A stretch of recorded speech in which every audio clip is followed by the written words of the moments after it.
In a world where it's never been easier to do nothing, doing something becomes extraordinary. A lot of people wait for perfect conditions to start, but don't realize that starting is the perfect condition. The life you want is on the other side of a few hard conversations, and you're living a life you hate because you're too afraid to have them. Successful people see opportunity in every failure. Normal people see failure in every opportunity. Both are right, only one gets rich. General ambition gives you anxiety. Specific ambition gives you direction. There is nothing more anxiety-inducing than I want to be better, and I don't know what at, and I don't know how. If you don't fail, you're not even trying. I'll say it again. If you don't fail, you're not even trying. My wife told me this great expression. To get something you never had, you have to do something you never did. There was no escape. There was no one who was going to come to save me. And I couldn't blame my dad. I couldn't blame my mom. I was the one who had chosen this life. But the alternative was that I had to go back to my father, a failure. And this is the lonely chapter, right? This is why the movement away from your existing friend group. This is Neo, you've already been down that road, you know where it leads, you know you don't want to go there. Do not live in your bubble. Put some more air in your bubble. If you stay in your comfort zone, that's where you will fail. You will fail in your comfort zone. Success is not a comfortable procedure. What good does it do to be motivated to a dream if you don't see it for you, if you don't see your own potential? Heroes and villains always have the same backstory, pain. The difference is what they choose to do about it. Villain says, the world hurt me, I'll hurt it back. The hero says, the world hurt me, I'm not going to let it hurt anybody else. Heroes use pain. Villains are used by it. Having a clue is overrated. There's this funny myth that people actually know what they're doing.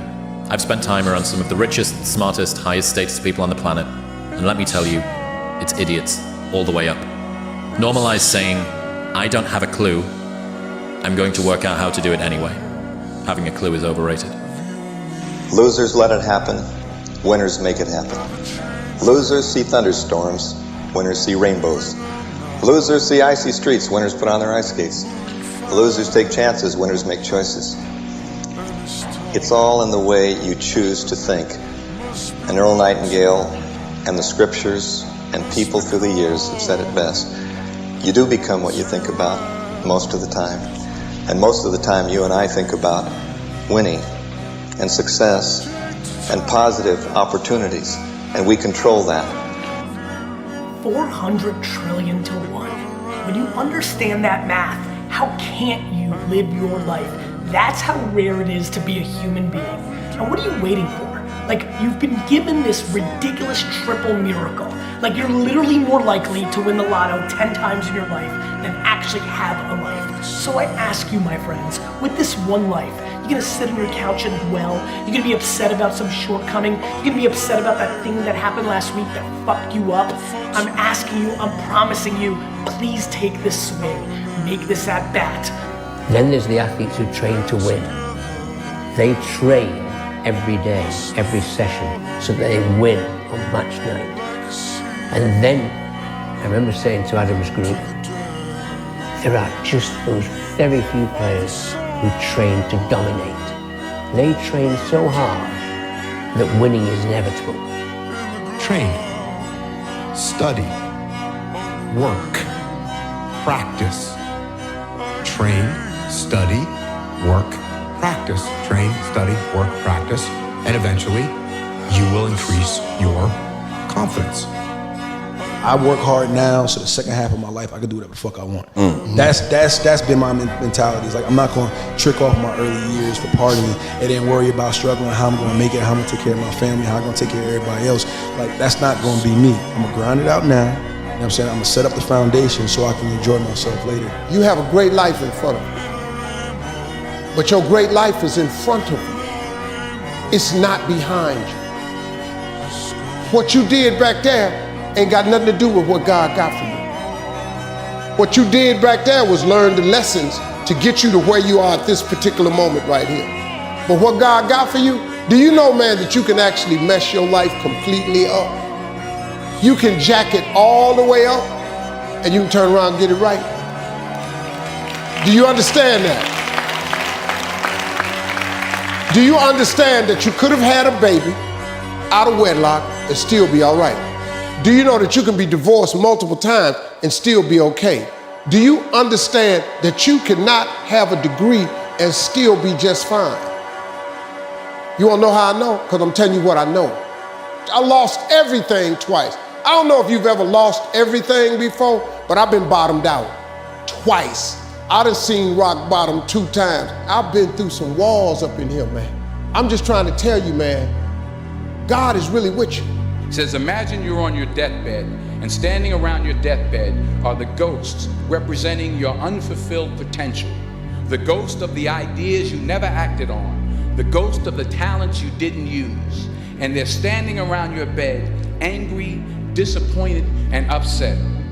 They say, we came to you because you could have brought us to life, they say. And now we have to go to the grave together.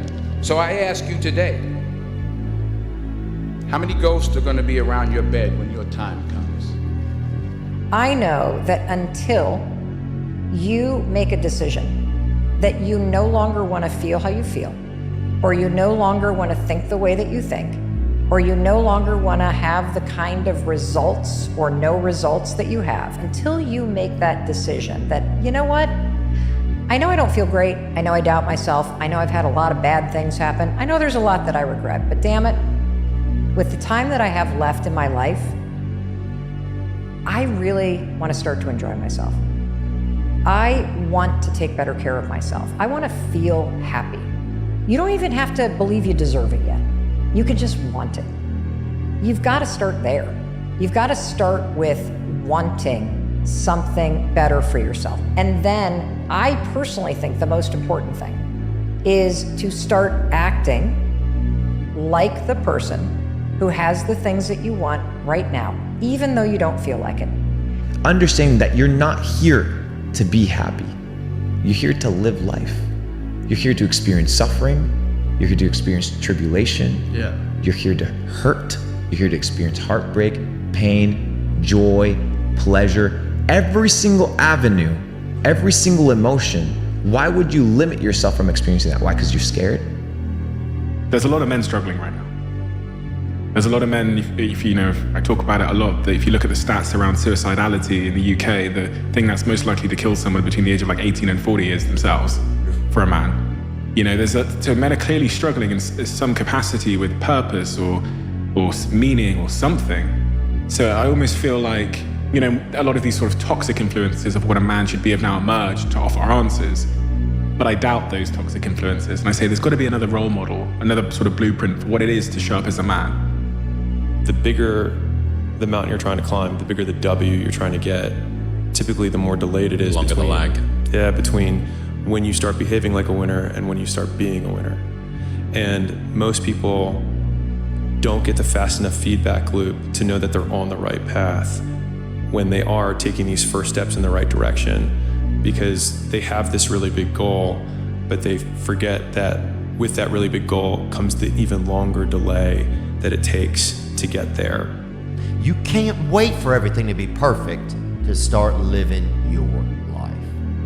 And that hit me. I mean, he packs a powerful punch, and he hit me with a damn word punch, you know, with a word hook. Because I've bet that's what I've done. My whole life has been like that. Inside of me, it has been, as soon as it's all lined up, I'm gonna show you myself. As soon as I've got it all looking the way I want, I'm gonna show up for you and for me.